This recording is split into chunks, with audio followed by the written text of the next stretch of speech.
Hello and welcome to the Working Tools Masonic Podcast, where today will be part 2 of our discussion of technology and masonry.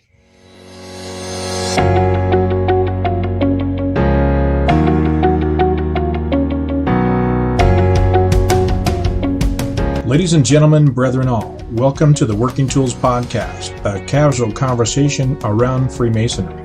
First, it's important to note that our opinions and thoughts are our own and do not reflect those of our Grand Lodge or respective craft or concordant bodies. Please connect with us and ask questions, either here on YouTube or on our Facebook page. We'd also appreciate a thumbs up and especially any comments on our videos.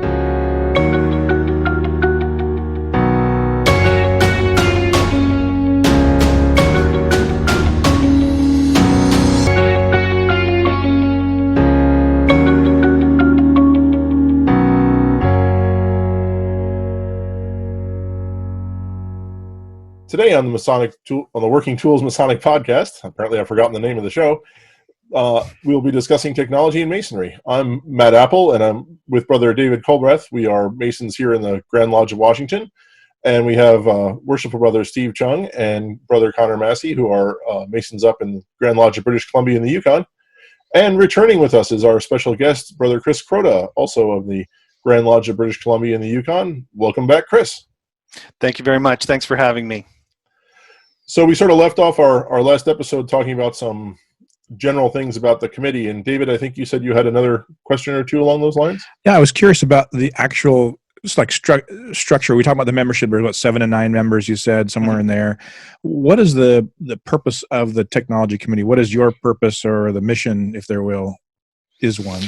The mission of the technology committee for Grand Lodge is to basically develop and implement different aspects of technology for the benefit of Freemasonry in our jurisdiction. A good example is the website or the database. My job right now, with this time of social distancing, is to come up with the technology committee and also with some of the people from our protocol committees to come up with some guidelines on how we should and shouldn't be using Zoom for our meetings, and specifically things like how what our security settings should be set at. Should we have waiting rooms for everything? Should everything be passworded? That sort of thing. And the short answer on that one is everything should be passworded. Have a waiting for anything that's a large meeting, and file sharing only for the host.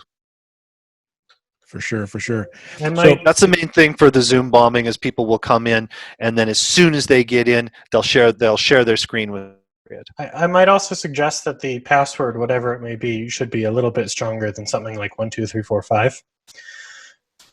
I have heard that that's a frequently used password within the Masonic community. Yeah, it's not just us. I think that's everywhere. So, out of curiosity, do you have Sorry, go ahead. Oh, okay. Do you have a social media policy that you use within the Grand Lodge, or do individual lodges use? Is that a thing? We don't actually dictate social media policy from a Grand Lodge perspective. When I'm asked this question, we do have a set of guidelines, though, that was handed down from Grand Lodge with respect to social media and lodge. I haven't read them yet because that would make me in the know, and then I'd have to know that I was wrong, and I wouldn't want to do that. We generally, when people ask me about social media, what I say is use the grandma theory. Would you want your grandmother to read this post? If the answer is no, should you really be posting it? That came directly from our Job's Daughters theory, our Job's Daughters policies, but it still works with Masons as well.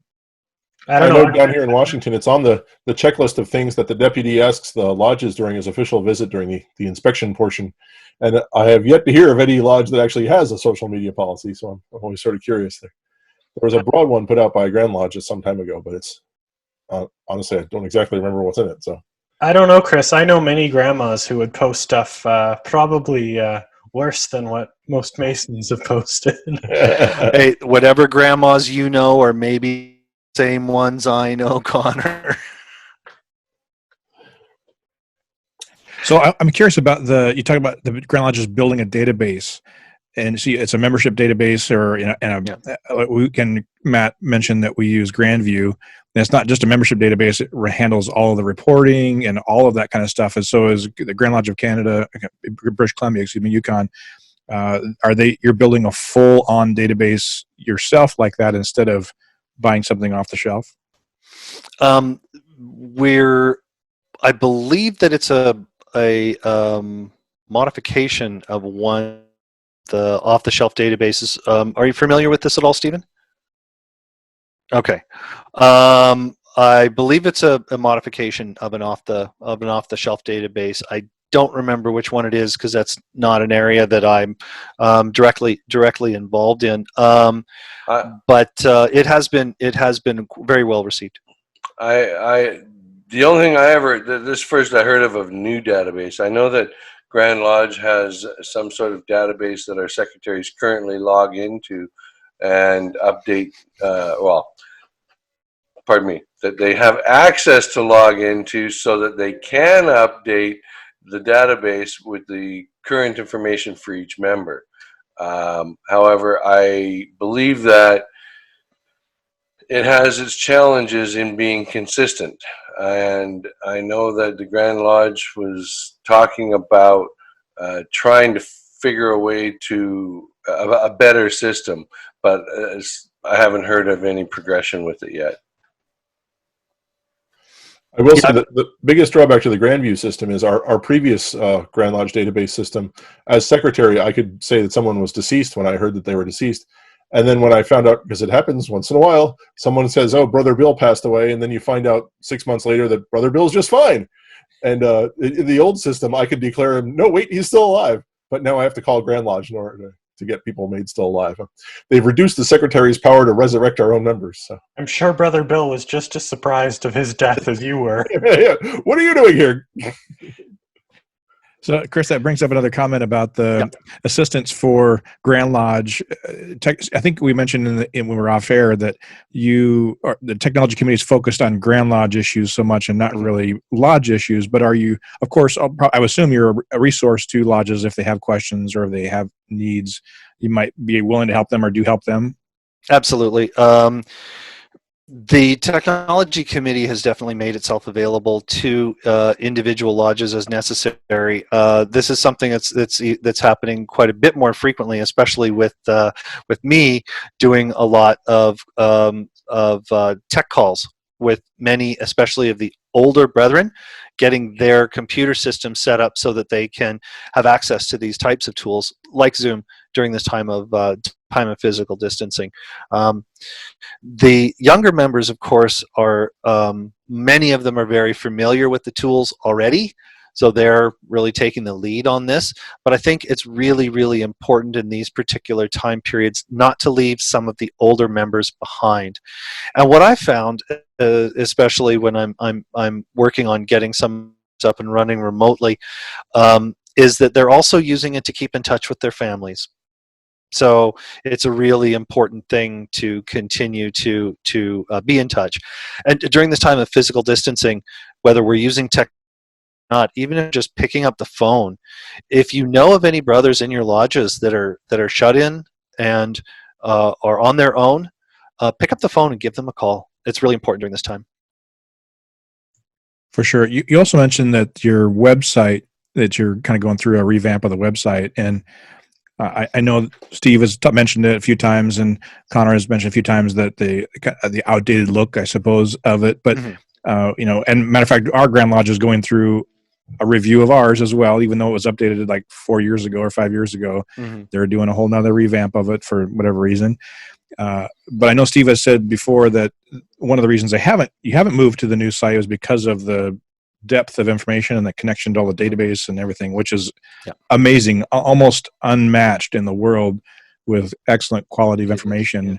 And it's a fantastic database website for that research purposes. And so I'd be sad to see if there wasn't some way to keep all that information. I assume you're working on that stuff. We are absolutely going to keep all that information. If we did not keep that information, you would be shocked. We would all be shocked how many dead links there would be on Masonic websites all over the world.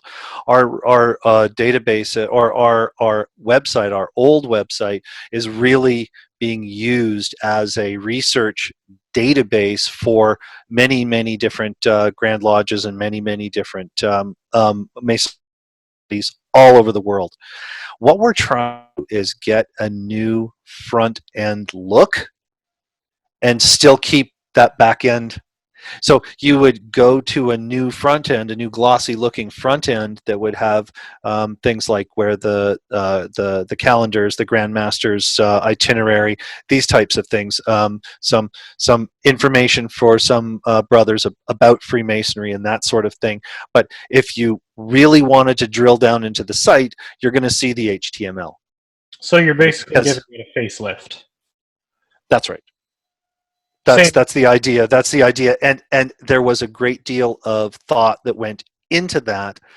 And what we determined was, in having to change away from the HTML, we would have to create different links. And the minute you create a different link, or even do a redirect from that link, then you may run into problems with things that are linked to it. Wouldn't be, if it's in a way, that older website is a victim of its own success.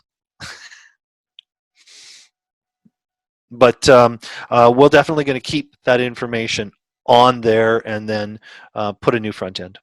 Well, just as a side note, our website and the database there, that I believe it was Right Worshipful Brother McEwen who really spearheaded that, has been acknowledged all the way up to Quatuor Coronati 2076 in England, which is the world's foremost education and research lodge. So it would be which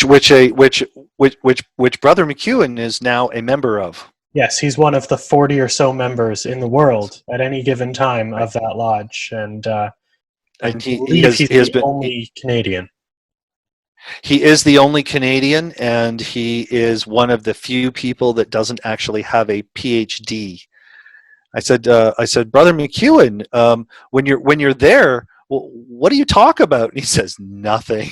I can't say anything in this room with these men. But they've asked him to be junior warden. So the AQC, which they release every year, is quite interesting because it has a list because of the finite number of members. And just, I've always found it funny looking down and like Dr. So-and-so and like the 1,000 different Grand Lodge titles he's been awarded. Mr. Trevor McEwen. Yeah, but it's a great honor, and I believe that one of the driving forces behind his being asked to join that group was the work that he has done building the website. So it would be a shame if all that hard work was to go poof. Oh no, that's not going to be happening. That's not going to be happening. We will be viewing information and seeing that lovely HTML for years to come. There we go. So other technology that I know is being used more, and especially in my lodge right now, is Google Drive, Google Gmail. We ran into this problem where our secretary's house burnt down, and we don't have any records, and we don't have the secretary's briefcase, and we don't have this. And in a time when we're trying to connect with our special ladies, widows, we don't have those lists, and we've got guys scrambling to have dig up printed copies of things that they had in the past to work with when they were on committees, like the special ladies committees, where they would phone them all and check in with them. we don't have those things now. So now we are getting everything put into the Google Contacts. We're using the Google spreadsheets, the documents, the drive, to put all of our information on in a central place, so that somebody's house burns down, somebody's computer crashes, we're not left in this lurch like this. I will say that's one of the cool things about Grandview also, is it actually has a separate tab for their spouse's information with their mobile number and all that sort of stuff, and it's really pretty nifty actually. I really enjoy using it. Though I do think that it's important to note that we should let's refrain from burning each other's houses down. Even though we have this database, let's just not. I think we need to test the system. And we have to test it, right? Google is a wonderful tool. Number of very, very good tools out there. The challenge that I have with Google in terms of we're posting on it on the cloud is that Google owns it.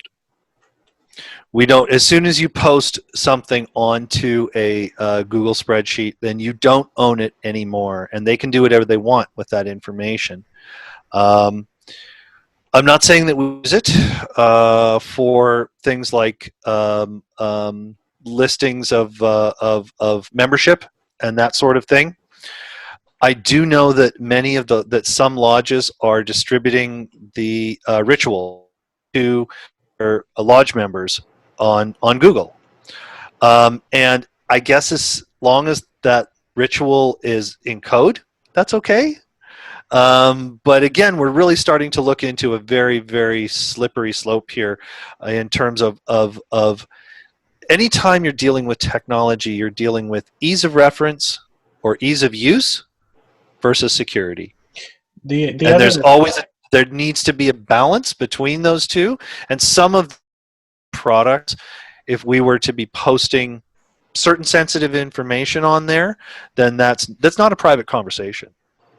See, I understand your concern, and this might be an unpopular opinion, but with the idea of, say, if we were to post every word of our ritual into a Google Drive document and send that around, which would be super convenient, but like you're saying, it then could be accessed. All that information is already very accessible just through a couple Google searches. Now, I know we should try to avoid having it even more accessible, but it's not like, again, unpopular opinion, playing the devil's advocate here, it's not like that information is still secret. It's right information is secret. You're right. There is much of the Masonic information that's out there, but here's what I tell people. They say, well, the stuff's all on the internet anyway, Chris. Why do we have to worry about this? Okay. A lot of that information that's on the internet is not right. The only place you can go to get the correct information is to put in the time to earn those secrets, or to go to a place like Grand Lodge website where there's good information there. So just because you can do a Google search on Master Mason degree doesn't mean you're going to get the right information. But if I hack into a lodge, into the account where I can find the ritual work for the Master Mason degree, it really just harkens back to making sure that we are making sure that we're taking our due diligence to keep our secrets, whatever that looks like in a digital world. Do we have to encrypt everything and be totally paranoid about everything? No, probably not. But at the same time, do we want to take a lodge meeting and put the Zoom code and the password on the internet on a web page where it's open to everybody? I think that's a bad idea, right? So there needs to be a balance, and with any new technology, we need to figure out what that balance is, and now's the time to do it. So to take another turn here, what are the common issues you hear about from lodges? Is there relatively common questions you get from lodges as opposed to Grand Lodge directions? In terms of technology, at this point, it's really just getting everybody onboarded and trained up using the technology in order to be able to meet in a setting like this. I don't know of any instances of any of our meetings being Zoom bombed yet. And so some of the other issues that other people are having with these sorts of meetings, we're not having. And it's really just a matter of setting some security protocols in order to be able to minimize that as much as possible. You've got a lot of bored people sitting around with not a lot to do. So you really need to take that into account in terms of how that somebody would be coming to come in to Zoom bomb one of our meetings. Well, they're interested in coming in and Zoom bombing anybody's meeting. I don't know what you're talking about being bored, Chris. I've only memorized every single line of every single Masonic ritual that I have. What? What? Okay, so then no different than a regular day then for you, Connor. You're a better man than I. So do you get questions also from lodges about like how to make a good lodge website or that sort of thing, or did you before the current brouhaha? We generally have not fielded a lot of those. Many of the lodges really like to go build their own websites, and that's not really something that we have been dictating to them as to what they should be putting in there and what they shouldn't be putting in there. I know that as far as I'm concerned, lodges should just put a website up. It's important. I know don't wait to figure it out how to do it right. Just get one up. I know that after Lodge number 3, the lodge where I'm senior deacon, as well as Temple 33, St. John's Lodge, I can't remember their number, and a few others, all have the same historian, worshipful brother. Anyway, I can't remember his name, but and he's made a website for all of them, and maintains the website for all of them. And I know that one of the places where Ashlar number 3 has gotten the majority of our candidates has been through people who have stumbled across our websites and have reached out through that way. So I think that that's quite interesting. It definitely brings onus to the term of to be one, ask one, because these people have found the websites and are asking to join, even though they don't know any Masons in person. They literally come as strangers and leave as friends, so to speak. Just to be clear, is that one website for all 3 lodges, or he's maintaining 3 websites? There are several different websites. Okay. However, they're pretty much duplicates of each other, just with a different worshipful master line and a different picture of the building. You have to have your officer's line on there from like 2012, I think. Isn't that a requirement that you stop? 2014 now. Okay. So what is your opinion or your thoughts on lodges using social media? Do you recommend lodges have their own page or secret group, or what is your opinion on those things? Social media is a great tool, and as long as you are keeping your groups private, there's obviously if you have a social media page, it doesn't necessarily need to be a private page, as long as you're not posting, as long as you're only posting things on a public page that would say you would put on a website. If you wanted to put together a private page with some private groups, and I belong to a number of these, then those are curated, and the conversation that's in them can be a little bit more detailed. So I would say it depends on what you want to do. Social media can be a really, really powerful tool. Just bear in mind that if it's a public conversation, it's a public conversation. Right? People can access that, and the conversation that we have should follow that. And following your grandma rule, someone who's interested in joining your lodge can just scroll back and find out when some cantankerous old coot starts mouthing off to people. They can find out and go, hey, I don't know that I want to join that group. So, well, again, to be up to the administrator to go take those off on the public groups. I would hope that the administrators would take it off on the private groups as well. But again, this is more all about social media etiquette, and that is really up to the lodges individually right now. Hoping that can continue. See, when it comes to what was the terminology you used there, Matt? Cantankerous old so-and-sos. Yep. I think that has a lot to do with our illustrious past DDGMs, like yourself. Yep, district deputies are a big part of the problem. That's what I've learned. And past masters like Steve here, who think they know everything. Speak for yourself, Matt. You're almost done. You're going to be one of us in a couple of months. Yeah, well, assuming they install my replacement. Are you still a sitting DDGM? I am until our Grand Lodge when they install a replacement. I am still the District 2 deputy. Yep. See, I've only got two years or so, unless this kind of stalls the world a little bit longer until I too am a know-it-all. Excellent. Know-it-all. 2 or 3 more years, and then I'll be one of you. Yeah, you can lean back in your chair and harumph at people. Mm-hmm, yeah. Not that I already do that. Yeah. When I was master, yeah. We only needed 3 meetings my whole year in order to get it done. Well, way back when. Yeah. I'm enjoying being junior warden right now because I don't have to cook very often.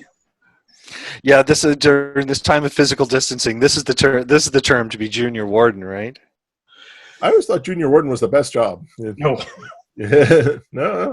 I'm enjoying being junior warden again. I mean, I don't have any, cooking to do because I have stewards that cook, right? And better yet, I have a senior steward that did not want to progress in the line because he enjoyed doing the cooking. Can Henderson number 84 borrow him? No. Are you sure? I'll return him in good shape. No. Okay. No. Good job. Well, I think we may be veering. I'd have to off cook the then. topic of technology. Do we have any more questions for Chris about technology and the technology committee up in BC and Yukon? No, I think we've covered it pretty well, and All right. Sure do appreciate you coming on short notice, Chris. No problem. Thanks for having me. Yeah, thank you very much, and all of the folks out there listening, on behalf of Steve and Connor and David and myself, thank you all for being here, and we look forward to seeing you next week.